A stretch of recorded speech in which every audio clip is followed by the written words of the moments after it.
Hello and welcome everyone to the First Second Podcast episode number 77,000. Today we'll be covering mostly the patch notes, which includes things like the Cosair and as well the Lucky Charms event. We have two usual hosts today, me, Biter, and you, Oldbob. Hello. And our special guest today is TTB, who's been going professional.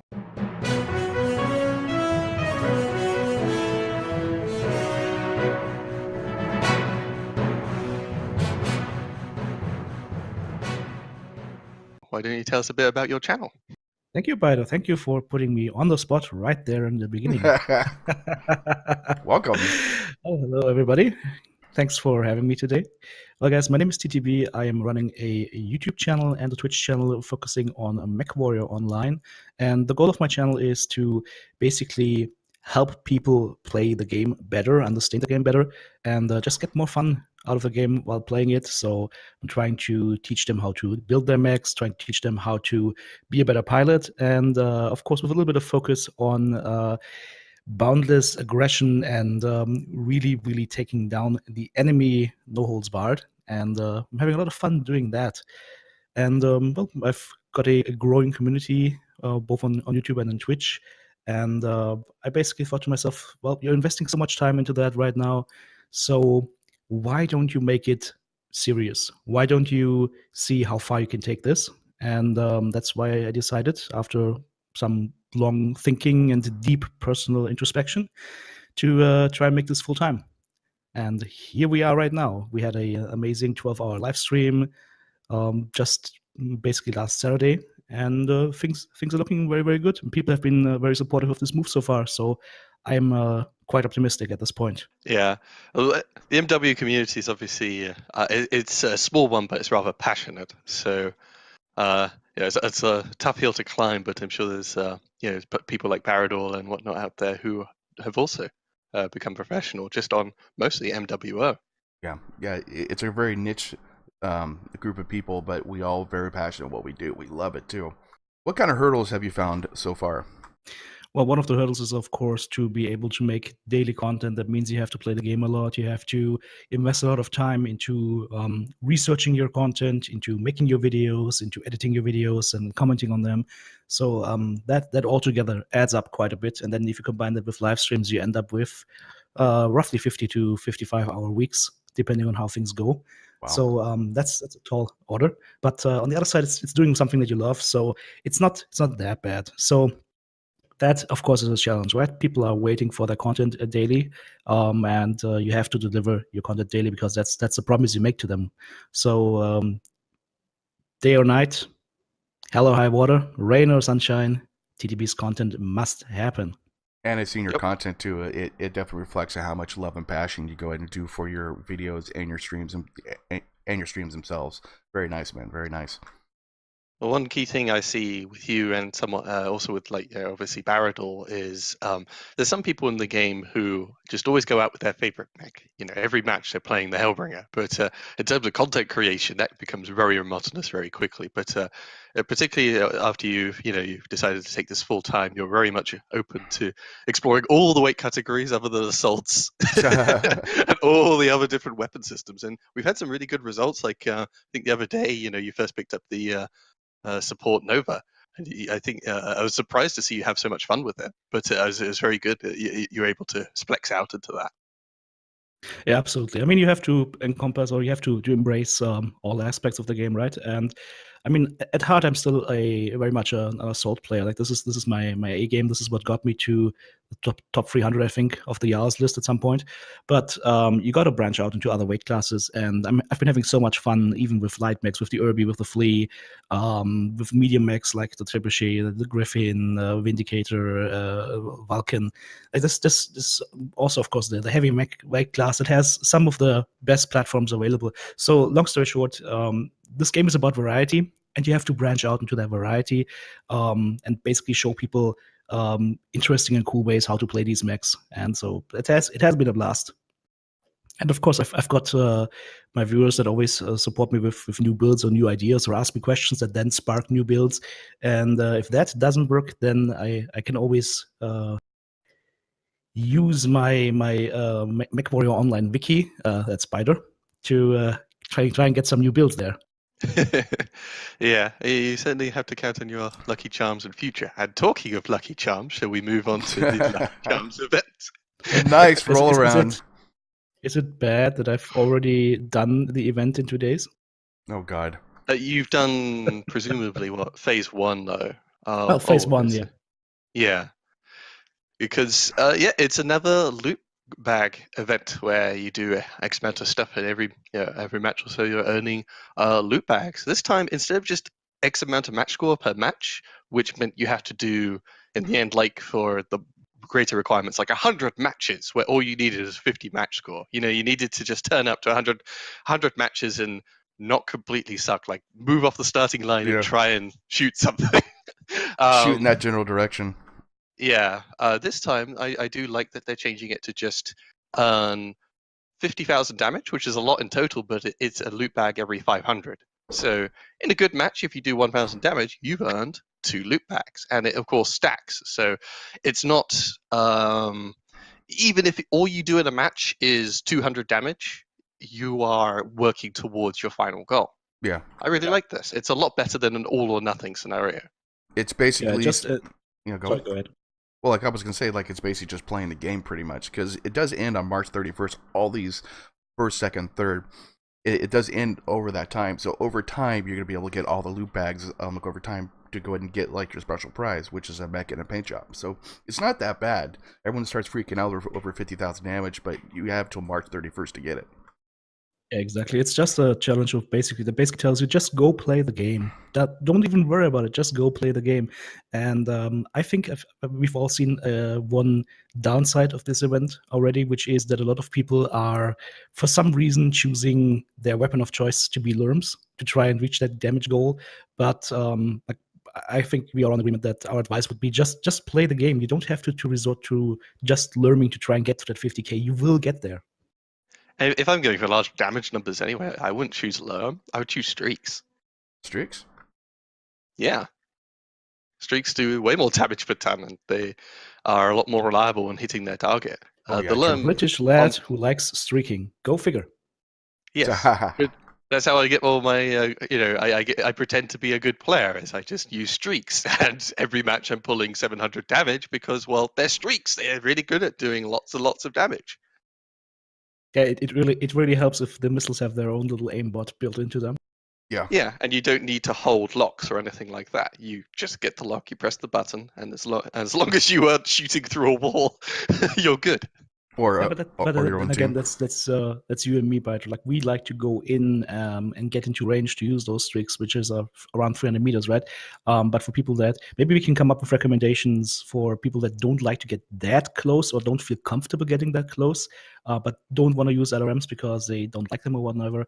What would you guys recommend? Would it be more Dakar oriented or would it be more racks? Rack 2s or Rack 5s, basically. I've been doing very well with those, trying to get my damage. Mm-hmm. Like on average, on a Bushwhacker with 3 Rack 2s, it's about 4 to 700, easy. I think that's a good recommendation. The racks themselves only are just more forgiving, I feel, for doing damage, because if you end up missing a few shells, it doesn't matter. Like they're spitting out so many shells, it doesn't matter if you miss a little bit. So racks definitely. If you're better at aiming, then think about, like as Biter already said, if you want to go streaks, try that, but you have to get very close. Maybe MRM. Clan streaks 360 meter range, and effectively also ATMs. Yes, they have the minimum range problem, but they could reach out even further than LRMs technically. You could go with and if you want to go old school, you just go with a brawler. Yeah, oh yeah, definitely. Like you also go with the Arctic Wolf, which has a Biter build, which I love for ATM 3s and 3 streak 4s, works out very well. That sounds nice. Classic streak ATM boats on clans, so they're pretty fun. At the end of the day, you just pick whichever mech you have the most fun with, you have the most success with, and go to town. And all you need to do is do damage. As long as you're able to do damage, you're good to go. Yeah. Then the second phase. Sorry, go ahead. Here's one final bit of advice, guys. Pack AMS for this event. Yes. There's lots of learn boats out there, and if you really want to screw up their game, pack AMS and pack ECM, and stick together as a team, because umbrellas work best when combined together. That keeps everybody's toes nice and cozy. Mm-hmm. Phase 2 obviously starts on March 19th, which is 750 kill assists, which is pretty much really easy to do. Really It starts easy on to do. patch day. Yeah, is patch the big day. thing. And phase 3 will be starting the week after as well. And then all these actually combine as well, because they all end March 31st. And so, like we've been talking about, just play and you'll be able to get all this kind of stuff. Like phase 3 is earn 100 match score 25 times. Real easy to do too, guys. Yeah, you have 2.5 weeks to get the 50,000 damage. You don't have to rush it, which is good. I'm not the biggest fan necessarily of always how they spread out these phases. I just want to do all 3 phases at once, and so I'm sort of waiting until phase 2 or phase 3 starts before I start, grinding my way. Particularly since, sadly, phase 3 has the shortest window, and it's unlike the others. It is It's a match score X number of times in a match, which is 25 exactly times, the same. Yeah, you have to do 25 matches and get over 100 match score. 100 match score is fairly easy to do. You have to not completely suck ass, but it still means I have to play 25 matches at the end rather than just, doing 1,000 match score and getting 10 loot bags in one go. That would be great. Well, true. You know Also, what helps with the match score as well? Add AMS. yeah. Yes. and then also you do gain bonus bags, which is the Dervish Rifleman 2C and the Marauder 2C pre-order packs. So you could also gain that too. So if you purchase those, you won't have to do that last part of the match score. You can just quit. You just could quit at on March 25th and say, I'm not going to do those. If you got everything else done. Yeah. So in the loot bags, it's the usual fare of MC, C-bills, GXP, consumables, I think, sometimes premium time, cockpit items, the Cuckoo Warhorn and the Nightshade Warhorn, I think, is the only real standouts there. So it's a nice collection. I think the biggest thing I always like, and a lot of people I think, is just the MC. Yeah. They give that out fairly liberally. At least if you grind the whole event out, you get all the loot bags, you're getting quite a lot of MC, enough to buy another hero mech. But what is the have you guys looked at the grand prizes and the bonus prize? Not really. I generally don't get those, basically, because I peter out. I burn out, basically, like before then. Well, I'm looking at the grand prize right now. 175 out of 75, 175. So I could redeem it. I just haven't decided. I mean, there's a Kodiak free in there. Oh, yeah, huh? Roughneck. Got a Roughneck in there. There's a Night Star. Ooh, I want that one. It even has No. the Orion 2C. That might be a good choice. Actually, I might get the Panther 10K because I don't have that left for my alt account. I don't know. Also, Highlander in there. Yeah. Zeus as well. Grasshopper. I guess there's some nice mechs in there. Hellbringer as well. Hellbringer F. So Mauler MX90, also good choice. So that's good mechs in there. I think that's a nice prize to gift, especially since you get the extra C-bills from playing that mech. So I would just recommend to choose a mech that you just enjoy playing a lot. But the bonus prize, it is a mountain lion camo. I Mountain felt lion this is pattern. quite underwhelming. Yeah. Yeah. If it was like snowflakes or whatever, or a nice pirate theme, that would be cool. But I think the mountain lion is a little bit underwhelming. They could have chosen something better here. And I'm really hoping, I don't know about you guys, but I'm really hoping they're bringing that style back that they used for some of the older artworks, especially the Steiner paints, or the Buccaneer style paints that they had back in the day. They had some pretty fun, ridiculous paints that for some reason they just stopped doing. I didn't realize that. Yeah, the amount of effort they put into the Buccaneers has gone down. Like, if you look at the older mechs with Buccaneer, they've scribbled words and stuff all over them. Yeah. Like if you get the Panther with the Buccaneer pattern, it's like it says on the front, I think, Kitty wants to play. The newer patterns, I don't think they very rarely, if ever, scribble anything on the Buccaneer. It's just skulls and scratches, yep. Yeah, it's just skulls and paint splashed all over it, which was the bare minimum of what they had before. It lacks all those extra little details. Yep, exactly. I mean, for example, the Hunchback, the classic Hunchback has Man of War written on his cap. It's really cool. Or the Dire Wolf has a dire situation written on top of it. Oh, really? It's just ridiculous. It looks great. I think they should go for that art style again. Also with the faction paints, like if you ever want to have a good laugh, try the Grasshopper Steiner paint. Well, standard paint in Has- general, though, is really good. Yeah, but this one has like ridiculous German stuff written over it. Huh. Yeah. Or even the Grasshopper Buccaneer, I think I use, and I really like that one. Yeah. But I'm yeah, sorry, I'm taking us off topic. So let's get back to the bonus prize. Yeah. Yeah, so the prizes, at least I was saying grand prize, my quick opinion was sometimes like, these are already the C variants, they earn extra XP, which sometimes, like, at least for me, sometimes I often have these variants already. Yeah. And so I'm sort of like, oh, well, I could get another one, but this time it earns extra XP, but I've already mastered the original one. Even then, though, if you really aren't interested, sometimes just getting something like the Kodiak and selling it, it gives you a good amount of C bills. Plus a mech bay. Yeah, exactly. Yeah. Yeah, free Mech Bay is always good. Oh, definitely. So yeah, it's just play the game. You'll be able to go to finish this Lucky Charm event. It's no big deal. It's really easy to do. And I mean, hell, like TTB like made it in 2 sessions. You said. Or at least, yeah, he's making progress whilst he's doing Yeah. his usual live streams. Yeah. Yes. Yeah. It's just playing the game. Just does it. So yeah.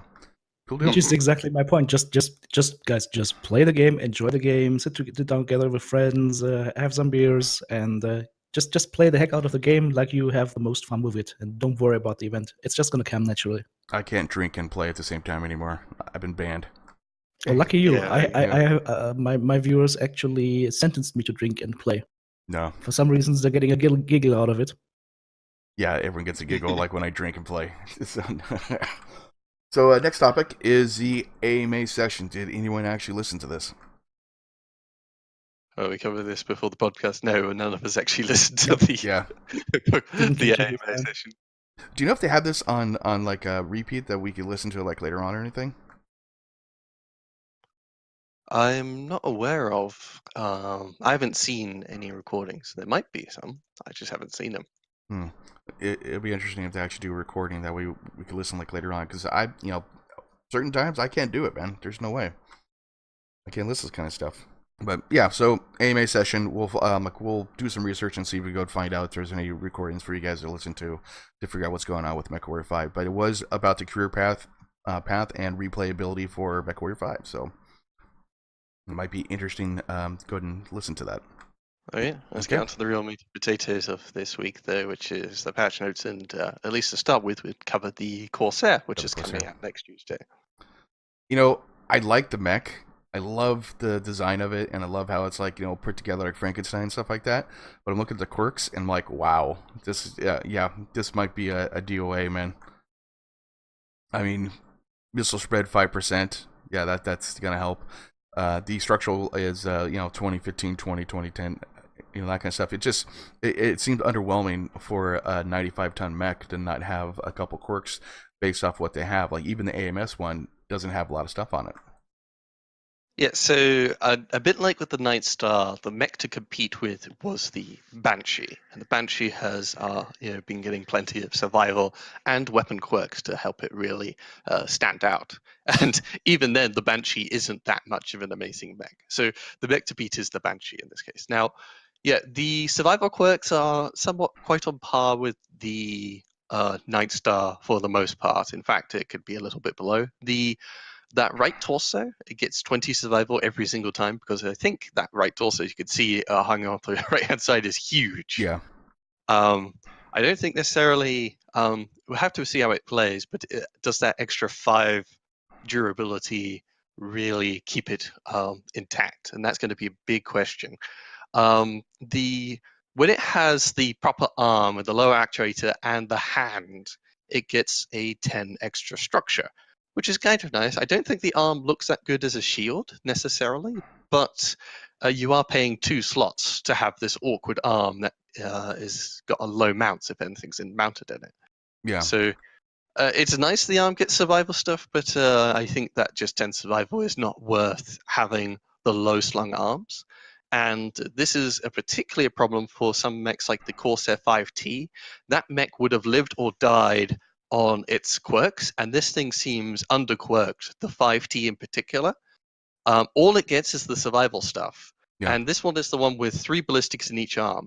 3 ballistics in each arm is hard enough to, find the dunnage and equip it all, but it's got lower arm actuators and hand actuators. It's really hard to fit anything in there other than AC2s. And they're going to be really low slung, and they're going to be really wide. This thing needed, particularly since it has to expose so much to open fire, it needs king crab level quirks to play like its larger progeny, the king crab. And it got nothing. It got just the baseline survival. All the other Corsairs got at least a token quirk, whereas the 5T, the one that needed the quirks the most, got bugger all.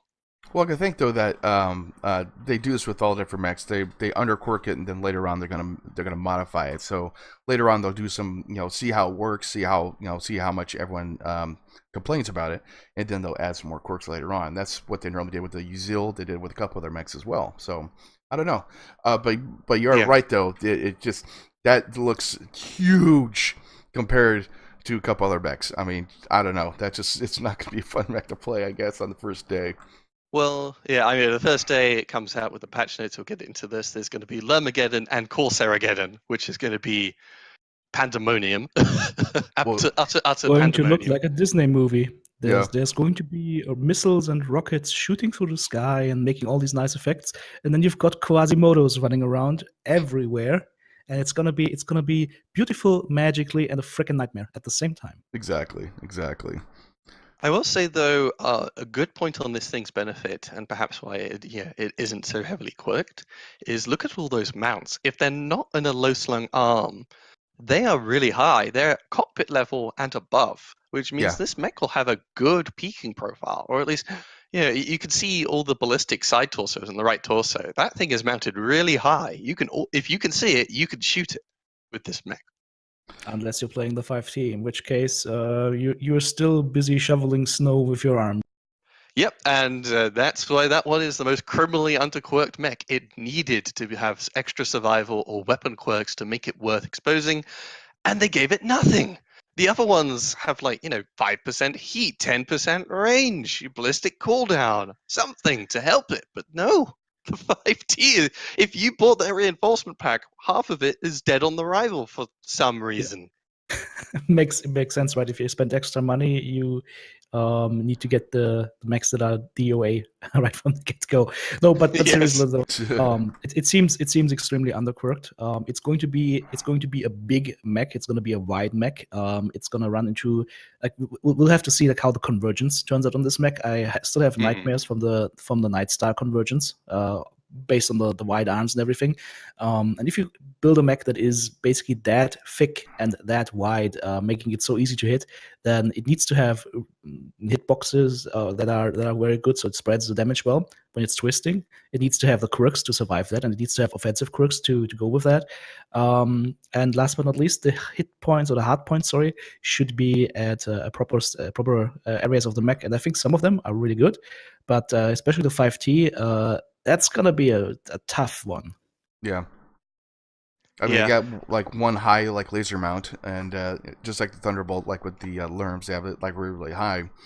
But the rest are actually near cockpit level, except for one on the bottom, and then obviously the arms with the 6 AC2s is not going to be fun. Not going to be fun, mech. I mean, the 5T, just give it 50% rate of fire. We're good. Yeah. With the 5T, you're not playing into the 4 energy. You're playing into the 6 ballistic in the arms. You want to, and there's only so much you could do with 6 ballistics in the arms with low arm actuators and hands. It's not like the King Crab. And because these things are taking up slots, you have less slots for ferro, for endo steel, for just heat sinks or whatever. I got your build. Four large pulse lasers and 6 light machine guns. There you go. Oh dear. But the other ones there's the ones without the lower arms. This means they have more slots available. They have the good high peaking profile. These are really good to go. The big standout, in my opinion, somewhat is at least the one that a lot of people are looking forward to, is the Quad AMS Corsair, the 7A. Yep. This one has 3 ballistic, 4 energy, 4 AMS. So you can do some interesting ballistic and energy builds with this. All of them are nice and highly mounted. It has 10% range, so if you're slapping an AC-20 into it or something like that, or even just your AMSs will have increased range. This thing has 15% extra range on its AMSs and its lasers, and all of it's nicely highly mounted. It doesn't have any of these low arms taking up slots. This one is at least I think a lot of people are going to try and make this work because everyone loves their AMS support mechs. An AMS support assault mech, that sounds pretty tasty. Yep. Gonna keep you nice and safe when you walk into the enemy. But is it just me, or does this mech look like a sun spider? I was just about to say that. Baby? I was just about to say that. It just. Damn it! I was waiting to say that too. Okay. What I was actually going a little bit darker with that. I was saying like the baby got left in a puddle of nuclear waste, and it just like totally mutated to something big and ugly. Yes. Yes, it's a sun spider that's been left in a radioactive puddle and got big and ugly. That's PGI's design principles, I guess, for new mechs. Oh, hey, look, here's the sun spider. Here's the sun spider that's been left in radiation. Here's the sun spider that's been left out in an arid desert. How's that? Have they done the size comparison to a annihilator? I'm just curious. So in the countdown, I don't think they've done a comparison yet, at least at the time of recording, have they? Okay, no. Guess not. At least we can somewhat little bit tell by the screenshots and things. Like in the Mech Lab, this thing looks big. And same for the screenshots as well. It's a big boy. Oh, yeah. Looks a little bit like the Banshee. But what is actually interesting to me, at least, looking at the screenshots, is that the torso doesn't seem as tall as the Banshee in terms of like with some of the models, like the torso parts seem to be thicker sideways, but not as high up or as tall as the Banshee. Yeah, I think this thing will live or die a lot on its ability to spread damage across the torsos. It's a wide boy. It's not that tall. It's not tall, and it's got good high mounts. So if you're able to spread damage across the torsos well, it will be a fairly decent poking mech. And at least a lot of the hardpoints, whilst they're spread pell-mell all over the mech in a really weird arrangements, it could do some interesting builds. You can DACA with MRMs, with lasers. You can really go to town with a lot of these builds. Yeah. It also kind of reminds a little bit of the catapult. If you're quite honest, if you remove the arms on some of these screenshots, it looks almost like a catapult. Speaking of which, by the way, there's one screenshot on I think that's Frozen City Night where they have the 5T on there. And those arms don't look as low slung as they look on the mech base screenshots. Oh yeah, huh? They actually look to be as high as waistline. About waistline, yeah. Yeah, so I don't know whether that's just somebody aiming or whatnot, but this looks better than the Mech Lab. Yeah, part of that though, I think the camera is somewhat at waist level, and the mech is aiming up. Yeah. Which will help the arms look a little bit better. The low slung arms aren't actually that often mounting weapons. It's usually the torsos or the high mounted arms. There's only a few instances where the 5T classic, one of the biggest arm variants of this mech, and it got the quirks for it. I think the 6R has an energy in the arm, and I think the one that everyone is getting for free has energy in the arms, which should be awkward. Which one's that one? What's it called? BR. It's in the same color scheme as all the free mechs. It's got 2 ballistic, 3 energy, 3 missile, 2 AMS. Yeah. It's got 2 in the arm. Yeah. Yeah, it's not bad. Looks kind of nice. I have to say though, I need to start a petition. I want to use these claws on the arms to rip off people's faces. Oh, God. I'm sorry, too much aggression. Yeah, the standard pack is looking fairly good in my opinion. You get the quad AMS variant, you get the regular variant, and I think something else. Was it missile variant? No, I think that's the reinforcements. But I think it's the ballistic on either side torso variant. I might be mistaken. But the standard pack, which I purchased for this, I think it's looking very good. Yeah, you got the ballistic at each side torso variant. You have the missile and ballistic missile variant, and the quad Yeah. AMS variant. So the standard pack is looking very good. The hero pack, the hero you could have bought looks very similar somewhat to the basic 5R.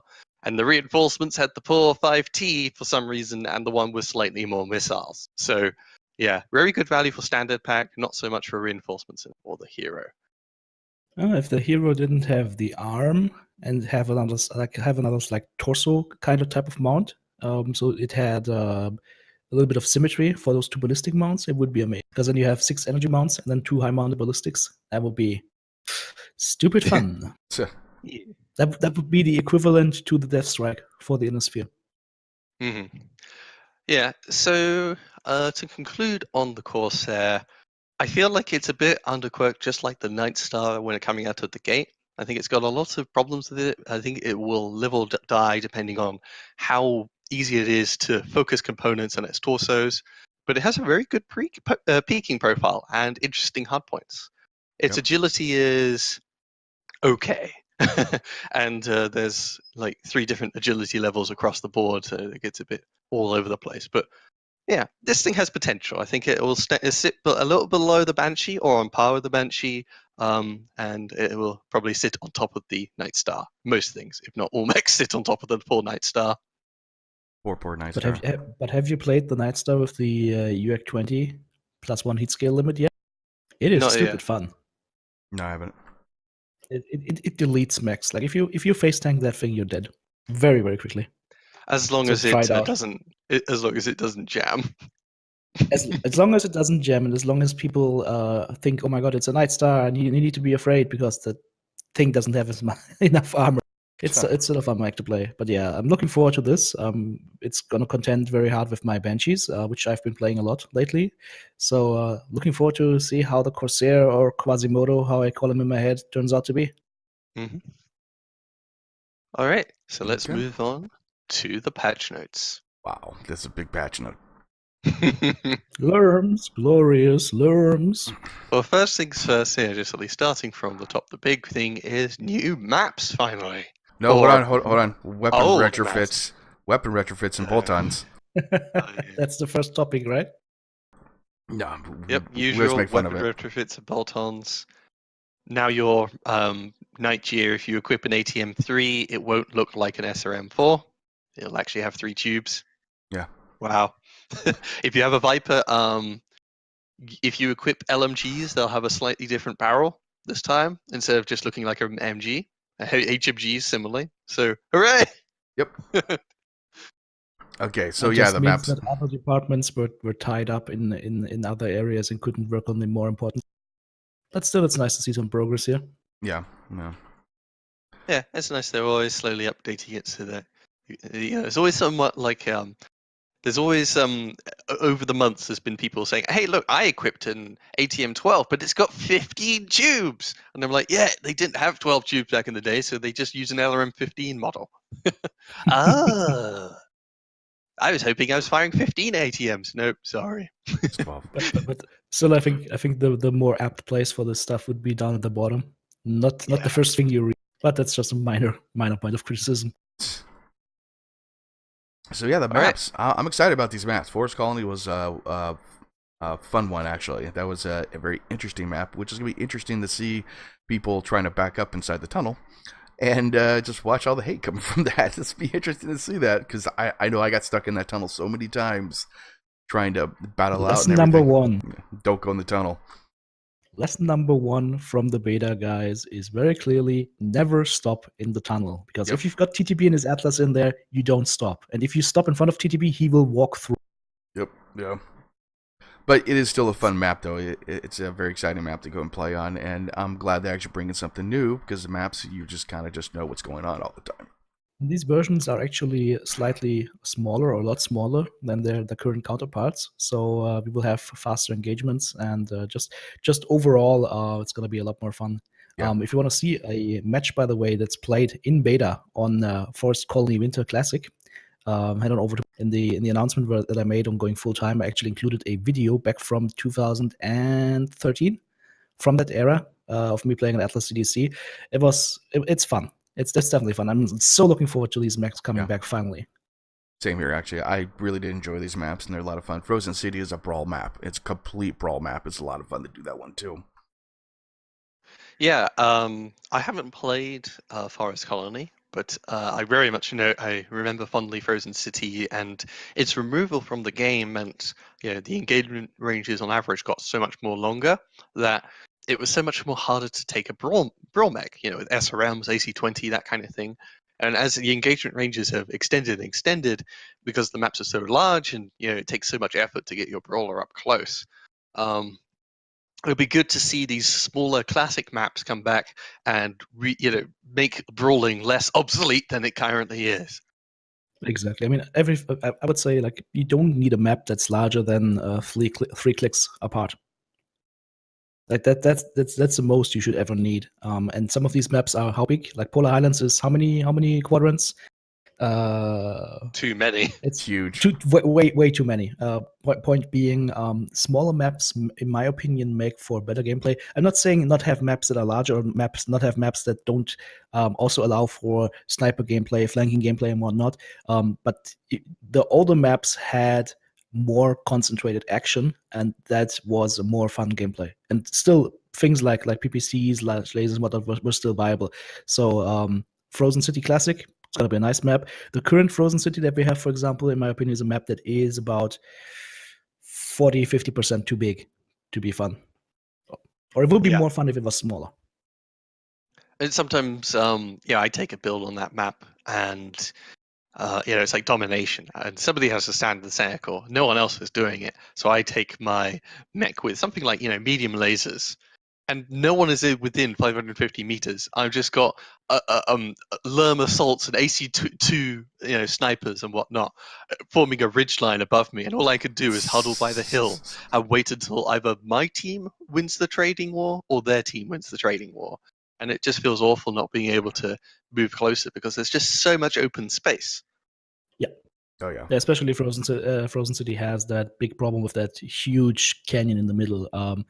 Same thing with Polar Highlands, with the middle area where all the fights happen. One of the reasons why this map plays so harshly towards LRMs is that it's just so flat. There's no cover whatsoever. I'm hoping that they will address it at some point, make the map smaller, and add a little bit more cover to this map. Well, the good thing is, though, that they're not going to have, say, domination, on these maps. This is going to be assault, skirmish, and conquest. So that's an interesting thing they're doing. Yeah, I like that actually, because Frozen City, like in the middle, on the old version with domination, would just be interesting. I think there was a time Frozen City had domination. I might be wrong. I recall at least a time where they had the circle was so large it was just mostly all the map. Yeah, Everyone brawled in the center anyway, and it was just, hey, there's a circle in the center where you brawl and it's domination. I think they had domination back in the day when with the circle being mostly on that crash plane, the one that's broken into. Yeah. Yeah. Okay. Yeah. An issue though, if it doesn't include things like domination, or what's that mode with the bases, incursion? You mean the mode that nobody enjoys, unfortunately? Yeah. The thing is, if those become, these maps cannot come up as options if domination is an option you can vote for. True. If incursion is at the bottom and you can vote for it, you cannot see Forest Colony and you cannot see Frozen City, which is the problem, as I've mentioned before, with adding more modes rather than just more maps. Well, the mod might modify them later on, though, to go and have like incursion and plus domination of just probably smaller circles or something. Incursion only makes sense somewhat with the bigger maps because you're so these smaller maps, the bases are so close to one another. There's the issue of sort of waddling into someone's base or waddling into their walls much before, or just rushing their base so quickly. They usually aren't a fan of putting an incursion on the smaller maps. As for domination, again, because it's a small map, that circle usually encompasses a third of the map, which is, I mean, it's somewhat the same case for like HPG, but you can certainly not be in the central area in HPG. It's just, the modes lose their relevancy when they're such a small map. So here's an interesting piece for thought. If you had domination on such a small map, why not make the domination so that you have a point system for each team, and the more people you actually have in the circle, the more points you earn. Kind of like a kind of a king of the hill between two teams. Oh my god, that's awesome. I like that. That just makes it more akin to Conquest. It does make it interesting, like if you have that lone boat or sniper who's sitting outside the circle, and it was just like, He's get in the costing you circle, points. God damn it!" Exactly. It's gonna draw the teams a lot more closer together. But yeah, I've just final point quickly on incursion. I think it should just go the same way as escort mode did. I mean, me personally and other people I talk to, it's just not that enjoyable, and I think they need to focus on their core gameplay more. Yeah, I think more maps rather than modes is what I would say with this game. We've gone through we like the skirmish modes, so the conquest mode, somewhat, domination. They're all fine for just getting the fight on. Whereas incursion, escort, and whatever fancy modes you can dream up are usually not that really going to work in MWO, and it just makes it much more complicated for the map matchmaker. Yeah, exactly. Yeah. Keep things simple, streamline it, but have that what you streamlined be as good as possible, and I think it'll be a good rate. Paging Dr. Lermenstein. Lermenstein, yes. Oh god. Yeah. So for the most part, they are bringing forward most of the number changes they had on the PTS. I haven't compared, all the numbers, but I think they're mostly the same. So if you have the direct line of sight with an LRM, it will actually go straight towards the target. Now it'll fly like an ATM rather than taking its sweet time flying up in the air. Yeah. And that is a huge quality of life improvement for LRMs. It'll help encourage players to actually use them directly, at least a little bit. And they're doing a whole bunch of other tweaks and changes to encourage players with lock-on weapons to get direct line of sight. So if you've got direct line of sight, they say, I think it's, you will have a 10% roughly faster lock-on time. This benefits not just LRMs, but also ATMs and streaks, particularly ATMs and streaks, who are much more better suited for close range lock-on weapons. If you are locking on indirectly, then it will possibly take longer depending on distance. If you're locking onto an indirect target at a very long range, it may take twice as long to acquire the target. Which will make it a little bit more difficult for streaks, actually, come to think of it, because if you're playing streaks a lot, one part of playing the mechs with streaks in close combat is you try to lock on to targets that you can find indirectly and then pop off behind cover, shoot, and then go into cover. So that's going to be a little bit harder then. It's a little bit harder, but the thing is, your lock-on times have been improved by 10%, but if you're very close, which is usually somewhat the case with streaks, if you're 360 meters or 270 meters, depending on the tech base, you're actually within your base 800 meters sensor range. And streak boats often take either sensor range nodes because they have ECM, or they take a probe, which extends that, because this is how quickly it locks on depends on your sensor range. So if you have 800 meter sensor range, which is the baseline, and they're at 800 meters, you're somewhat getting the longest lock-on time, the longest increase. If it's longer than that, then it will take even longer. But with streaks though and ATMs, you are still locking on fairly close. And whilst it's a little slower, I don't think it's actually that different. They do have a video on the patch notes that show the change. Direct, indirect, close, and indirect really far away. Yeah. And up close, it's a little slower, yes, but it's half a second more. It's not as bad as everyone thinks, actually. It's gonna be a little bit more challenging to do it on, let's say, fast movers like a flea or so, but it should still be okay on the heavies and the assaults. But the point you were making about the lock-on time based on range, it says in the patch notes it's based on weapon lock-on time based on your max sensor range in relation to the range of the. So basically, again, still closer is better. Basically, max sensor range helps because it just increases that difference, the difference between your target location and your max sensor range, and so that will give you even better results then. So closer is better. Yeah, how about if someone actually has and someone's spotting for you though, basically like they're say 900 and your sensor range is 800, like will that actually increase or decrease? So it's already. I don't know.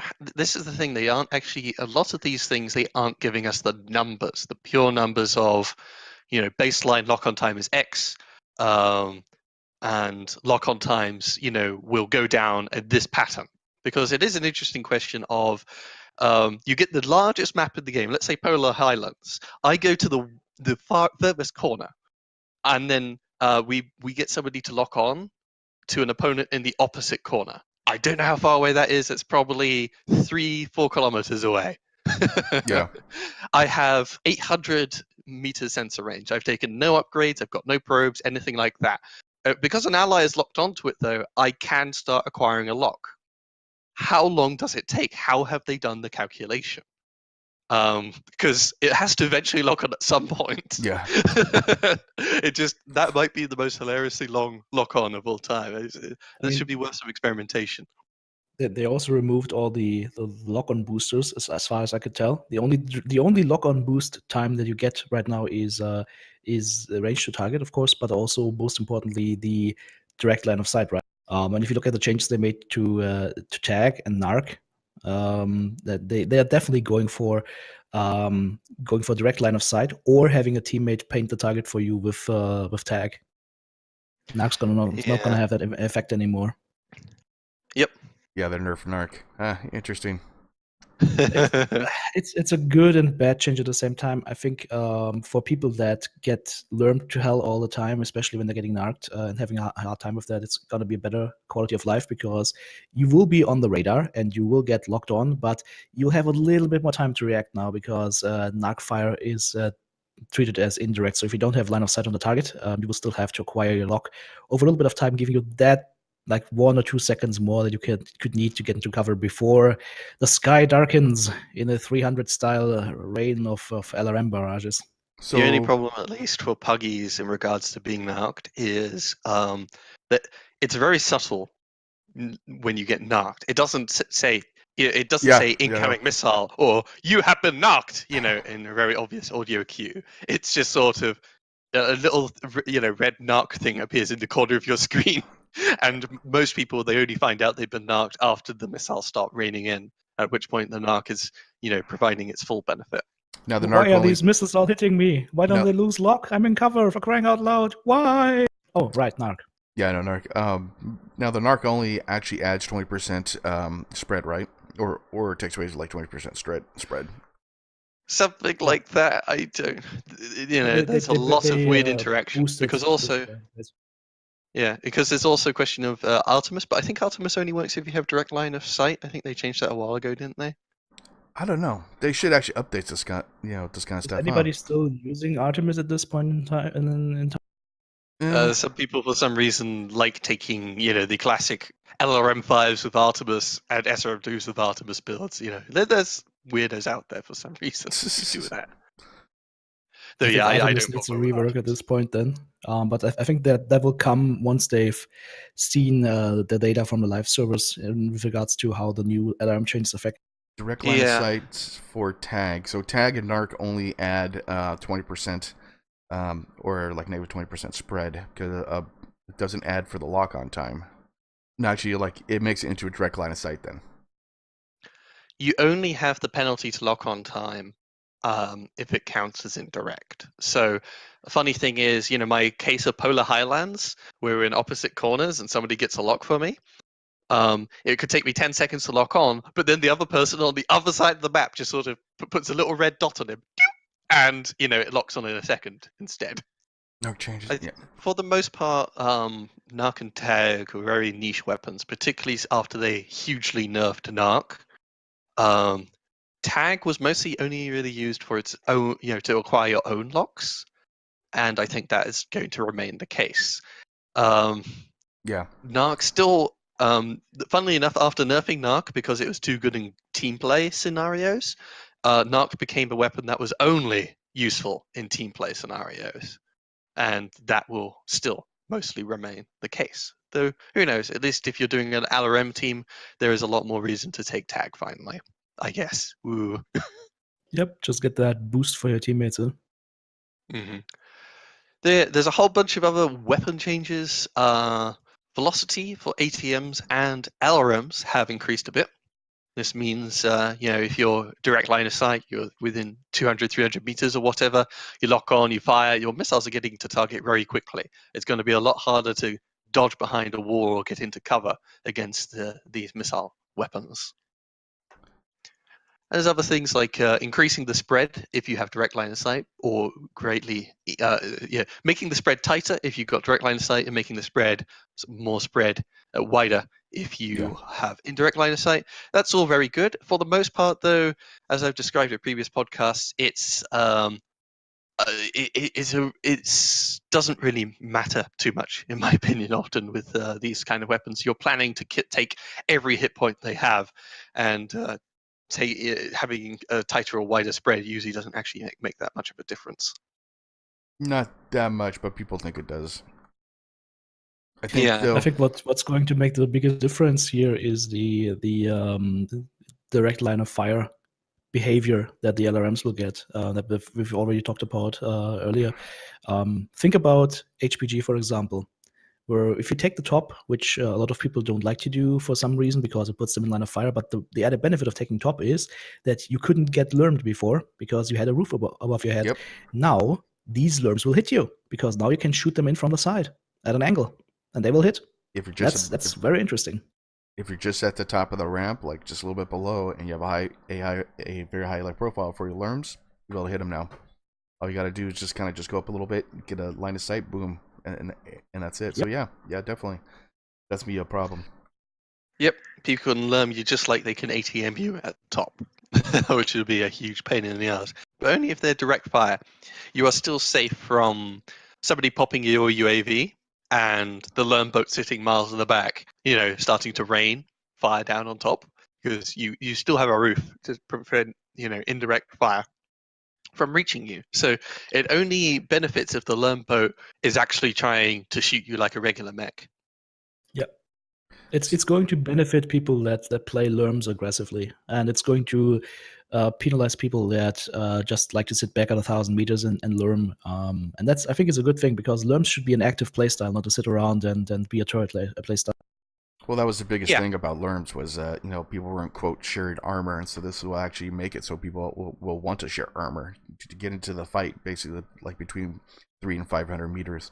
I think there's a lot of little numbers here and there been changed, but I think we're all a big fan of just encouraging that direct fire LRM playstyle rather than just having them always sit back. There are a few other little bits and pieces. Clan LRMs are getting a heat increase. Whatever LRM you're firing in Clan, it's a little hotter. Clans do, of course, pay less tonnage for the LRMs, which meant they streamed out, but it also means now they have more heat generation.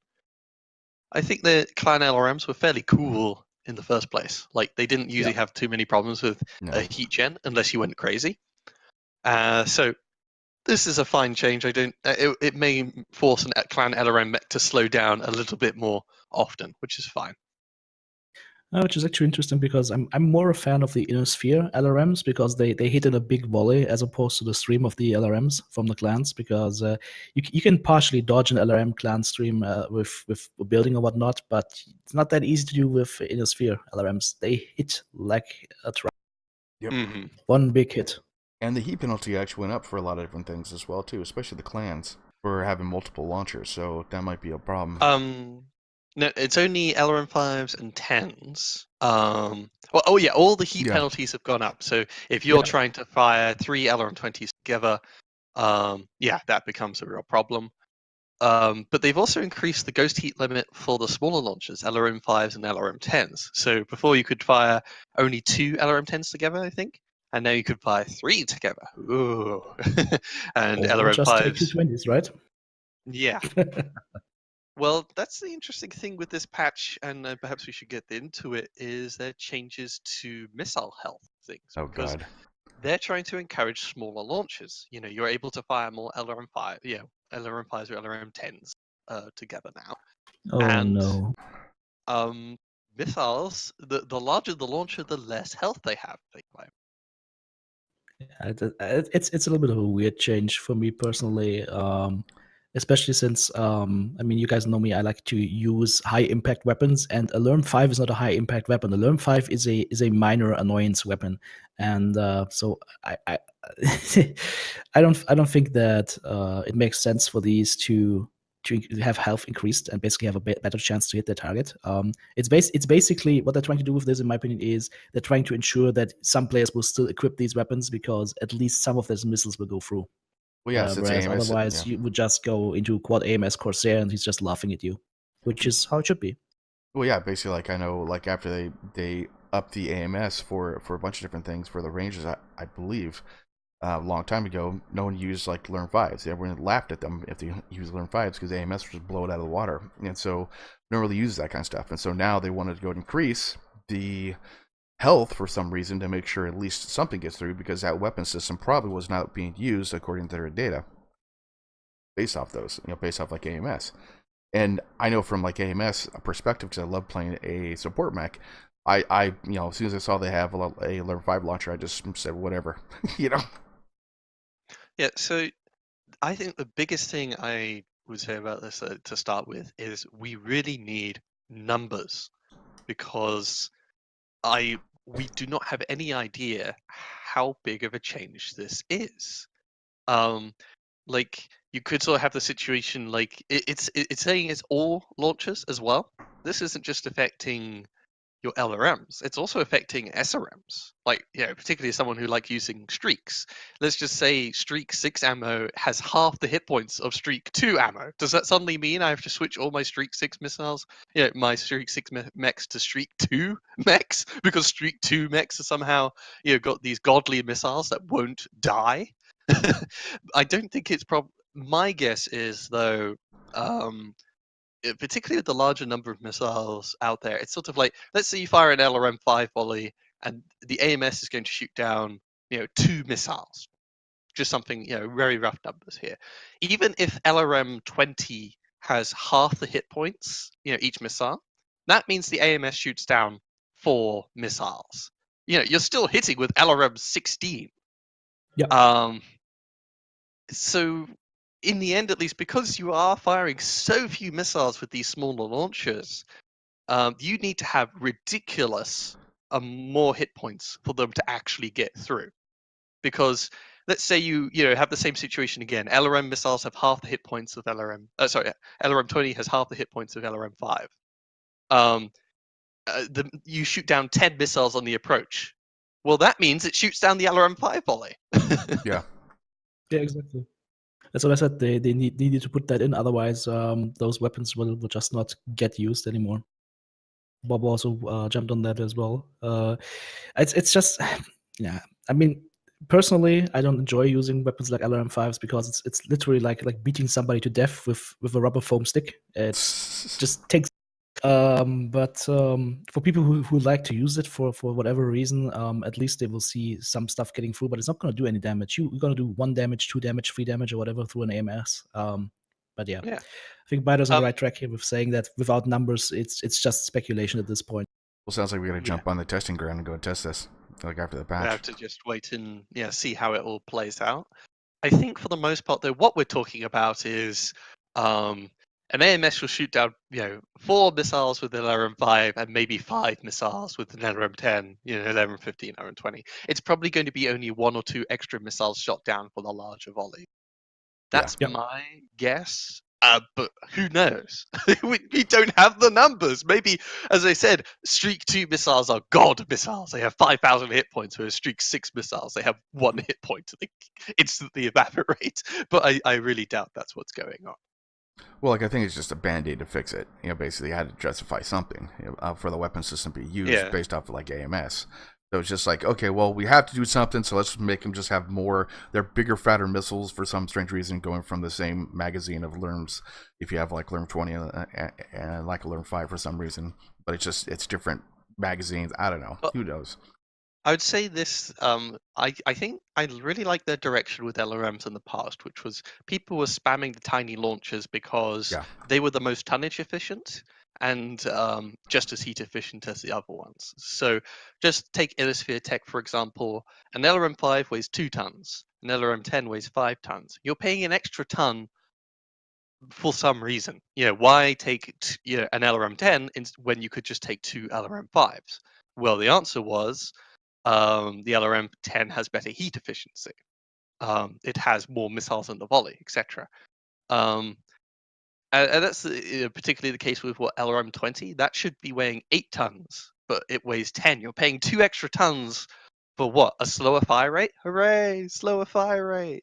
But if you only have one hardpoint where you can put an LRM on, Yeah. you put the 20 instead of the 5. So Yeah. that balances it out. Like I Somewhat. think the part of the reason is that you can fit an LRM 20 on one slot and you can fit an LRM 5 on one slot. But if you only have one slot, then you gotta pay the extra tonnage to get the big launcher in. It meant that back in the old days, though, the mechs you only took out for LRMs were the ones with lots of missile hard points. So you would have to take the Mad Dog with 6 hard points. You take the Kentaro with 5 hard points. And now we have things like the Archer with its 7 hard points. You have the Bushwhacker with its 6 hard points.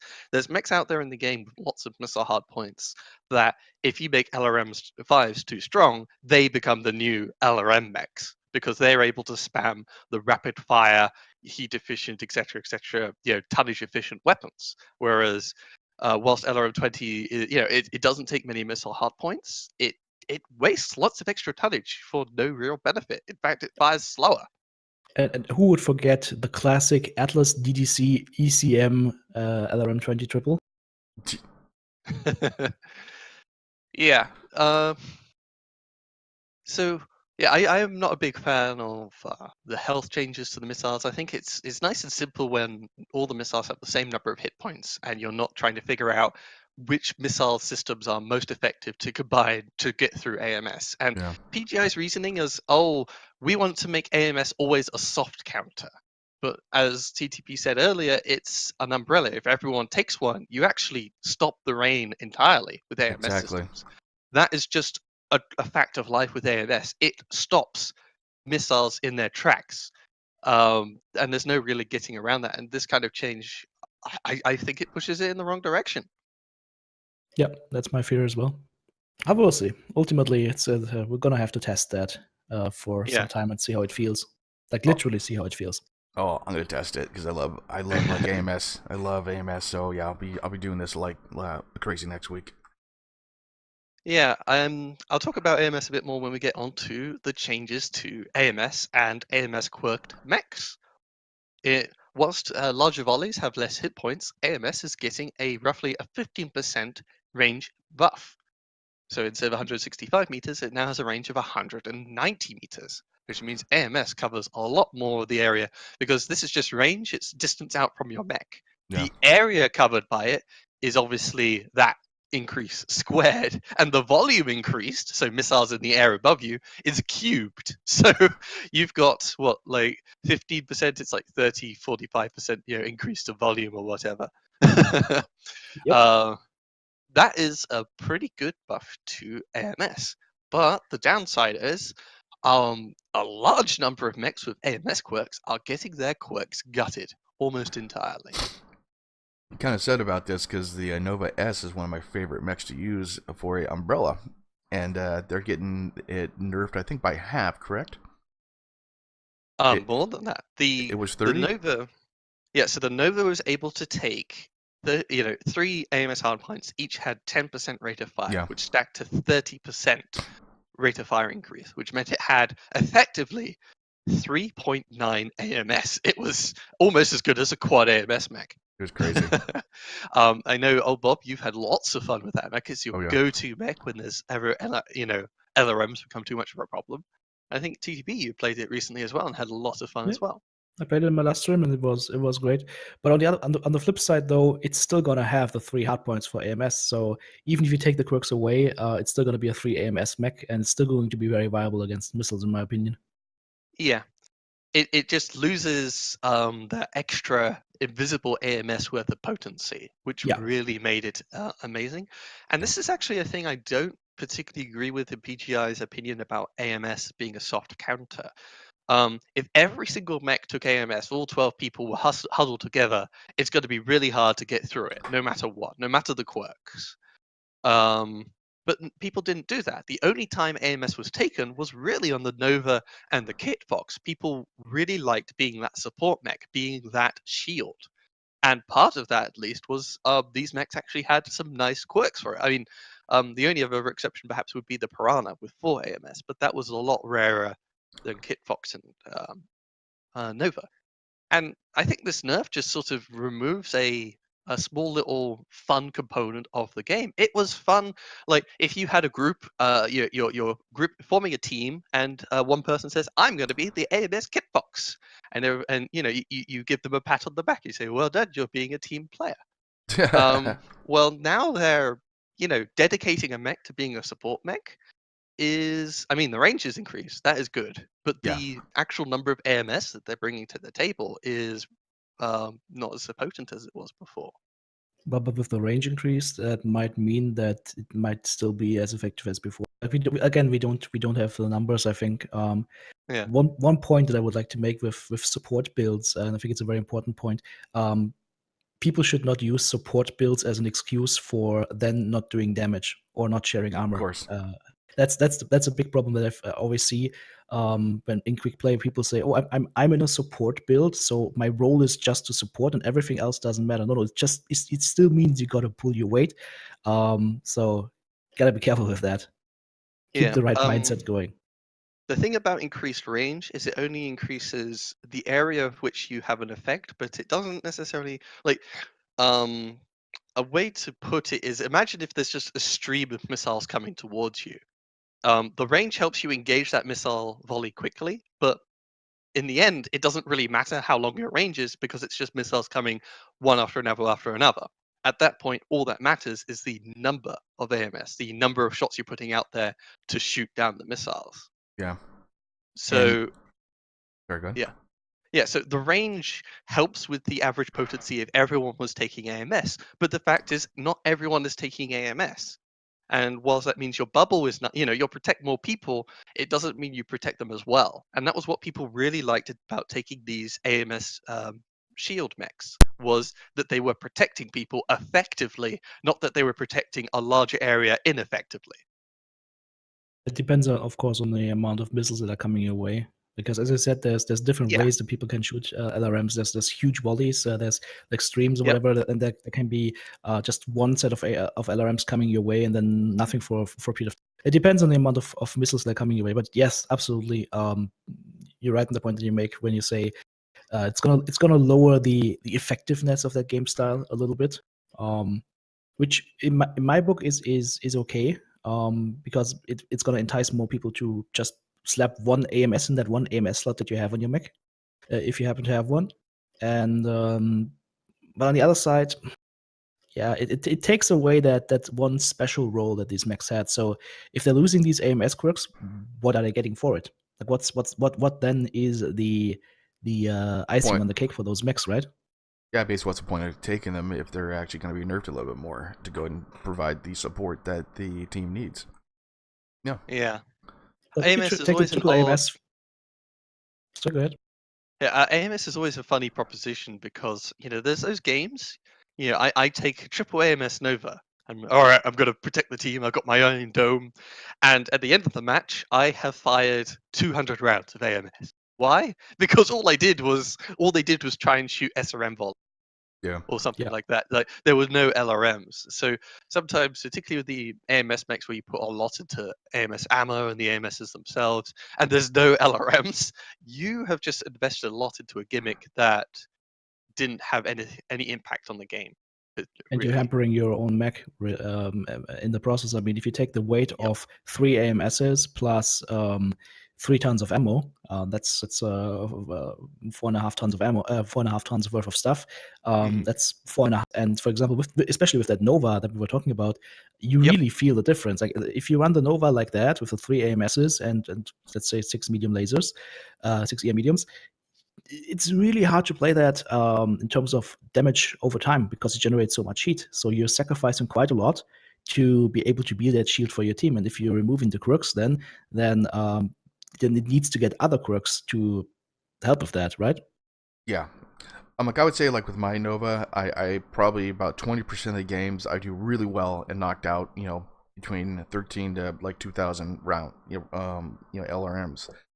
The rest of the time, it's kind of like, yeah, I did some stuff, but then I also concentrate more on firepower than I do that, if in case you don't have any LRMs. So it's a gimmick build. It's a gimmick build for when you start using this thing. It's not going to work all the time, but when it does work, it's amazing. But it's not all the time though.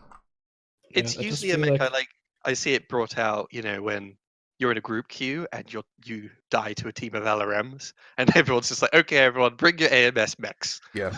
Yeah. I think it's going to be much more common now to see people running around with AMS. And that, in my opinion, is a good thing, because you don't see enough people running AMS, and you don't see enough people run ECM properly. One of the main problems is with builds like this is people having this team support build, or having this team support in their builds, and then not using it effectively, like running ECM and then running to the side of the map and sniping, or having AMS but not being in the center of the group where all the misses are hitting. So Yeah. I'm hoping this change will help with that a little bit. I think, in my personal opinion, I would say actually that AMS usage will probably remain about the same, i.e. it's a rare sight on the battlefield. It's sometimes put on mechs with a hodgepodge of weapons, and it seems like they didn't know what they were doing, so they had a spare ton and they chucked it into an AMS. And who knows the prevalency of those AMS dome mechs, the Kit Fox and the Nova. They were pretty strong, particularly the Nova, because of its effectively full AMS. We'll have to wait and see. I think in the end, it's a question more of will LRMs become, like, if LRMs become the new oppressive meta, you'll see a lot more AMS, just no matter what changes they're doing. Yeah, AMS creeps up the more missiles are being used. Well, obviously, sense of velocity is going to higher on line of sight for LRMs, and so basically, it's not going to get as many of the. Yep, not as much time to shoot down the missiles anyway. Exactly. So AMS was already taking a hit, and it's then the specialized variants with rate of fire are taking a double hit. Technically speaking, though, there a lot of the quirks are rolled into universal. Like, you could take a set of 8 with the Nova. Like, there's a Nova with 2 AMS to start with. Those will still get something like a 10% rate of fire, so it has 2.2 AMS. Ooh. Effectively. We'll just take 3 AMS, I guess, would be better. Funnily enough, some mechs didn't get the nerf bat. The Ice Ferret can take 2 AMS with 10% range and rate of fire quirks, so that still exists. That's interesting. The 10% Play more Ice range, Ferret, guys. Yep. Funnily enough, the universal range quirk affects AMSs because they are treated as a weapon system. This means mechs like the Black Lana can also they have 10% bonus range to their AMS systems. The Spider Hero has 10% universal range and 2 AMS. The Locust has 10% range. That was not removed. The Corsair, the quad AMS Corsair, 15. has 15 in total, which, you could also use Skill Tree. So that quad AMS Corsair with max range on Skill Tree has 30% extra range on top of buffed ranged AMS. That thing may be the savior we need for the LRM meta. Just Operation Iron Dome 2.0. It's not going to be the Atlas K's anymore. It's going to be the Corsairs. It's going to be interesting. Very interesting to see. Yeah, I think Matt mostly covers the big changes, the LRM meta changes. Yeah. I think the biggest thing is just the direct line of sight thing. There's increases to velocity as well, which will make LRMs harder to dodge. I feel like the changes to missile hit points and AMS systems and all those quirks, in some ways it was a little bit overboard. Just change the LRMs and see how it is, and then buff or change AMS accordingly next patch. Whereas this, you're changing so many values on the board, and a lot of the reasons PGI cite seem ill-informed, or I disagree with the ideas behind it. I like the changes. I also dislike how many changes they're doing when all you needed was the different arc for LRMs, and maybe the lock-on changes. Well, I do know sorry, go on. No, go ahead. It's Okay. they say they like doing small incremental changes, but this is a lot of This is incremental huge. changes all over the place. Just keep it simple sometimes. This is so complicated, needlessly It's a lot of complicated. stuff. It's Yeah. changing the game completely. Like I do know that I'm going to mess around with the direct line of sight as far as they'll get a lock to fire, then I'll just walk behind a building real quick or something like that. I'm going to mess around with those different things, and then also the AMS as well. But I do see some problems with the direct. But I don't know. It's going to be interesting to see. I'm actually excited about this for a simple reason. Yeah. It's something new. And unfortunately, though, it's going to be a lot of salt. But hey, it's part of the weapon system that's out there, and I'm gonna have a good time like doing this. So I'm not a pure LRM guy, but I do like LRMs. Oh, I just said it. Shit. Uh-oh. I also confess I also do like LRMs. Both playing against the LRMs and using a brawler, getting into face of a LRM boat and just murdering them while laughing manically. Not being able to help themselves. But also being on the LRMing side and dishing out those little cancerous volleys. So LRMs are part of the game. It's not gonna go away, guys, and you just have to learn to live and deal with it. And a lot of people just learn to cry with it and whine about it, but not doing anything about it. So be part of the solution, guys. That doesn't mean remove LRMs. That means use stuff that helps against LRMs if you're on the receiving end. And they fixed it for the armor sharing. So, they're listening to the community of like doing this. Plus also too, LRMs are the worst weapon system in the game. It has so many counters, which we just talked about. And I rarely die from LRMs. I mean, I think it's like maybe once every 30 games or something like that. It's rare. It's a really bad weapon system, but it's being used a lot though because it's easy, I guess. I only had a couple of bad experiences. I think it was a couple of weeks ago, because everyone was taking LRM boats, and I was trying to play with the Incubus and skilling up the Javelin with the new heat scale limit quirk. And I had awkward situations where I try and engage in light skirmishes at the start of the match, and the enemy team are all LRM boats. Yeah.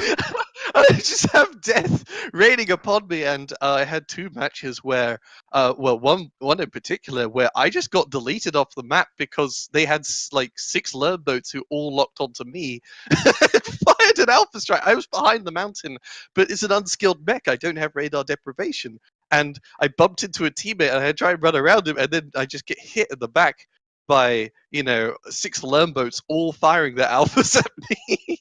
And they instantly killed me. It was those weren't fun matches, but because they were all LRM boats, I got the 2 times XP multiplier win at the end because my team just trounced them.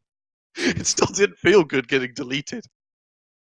Well, yes. Yeah, I think that's where the main dislike or the main hatred for LRMs stems from, because if you don't have anything to deal with it, like no cover, no AMS, no ECM, it's just the worst feeling in the world to get killed by LRMs because you don't even see the guy that's killing you. But again, as I said, there's lots of ways around it, and teams just have to also increase the level of team play that they're using. Not as much ego play, more team play. I mean, AMS. The strongest counter. The strongest counter, if LRMs become a huge issue, it's a small little mech. It's called the Flea with stealth. Stealth, if you turn it on and there's no way to actually stop it unless you get hit by PPC. They can lock onto you with target range, but you're Flea. You could get close before they ever get a chance to lock onto you. And all you do is run around the LRM mechs and cancel their locks because your ECM bubble will stop them from getting locks.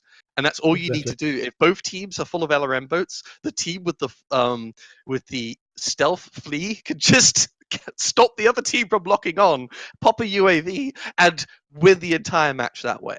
And that's the strongest counter to lock-on weapons in the game. Stealth, not even AMS. Or my favorite counter, which is just pushing their faces. No, that works too. It's not a counter though, and the problem when attacking is you will get attacked. So it doesn't always work, but it is a fun way to deal with it. If you have a grudge against LRM boats, just take a stealth flea and hug them up with stealth small lasers, and slowly chew through their asses while they're all helpless. It's great. Yep. Extra great fun. Yeah, yeah. All right. It's gonna be interesting. I think there's another topic we need to cover here quickly, which is the Warhammer 2C.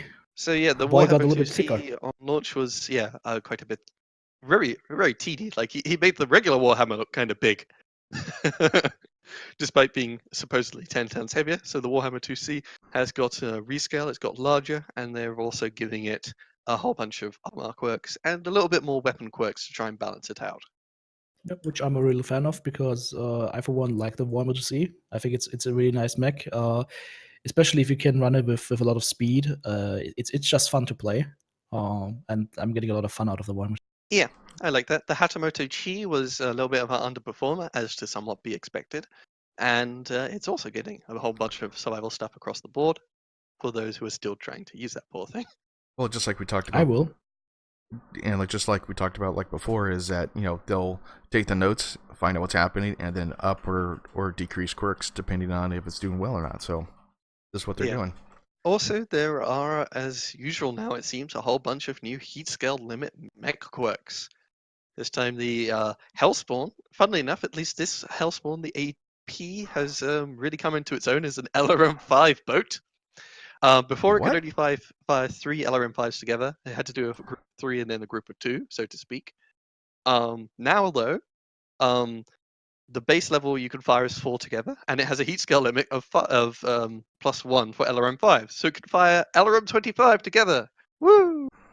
Okay. Okay. All it has is a missile velocity quirk, I think. Is going to be more effective than firing them as a stream of missiles, because you know what happens if you fire LRM5s in sequence. Yeah, much more AMS eats it susceptible. alive. Yeah.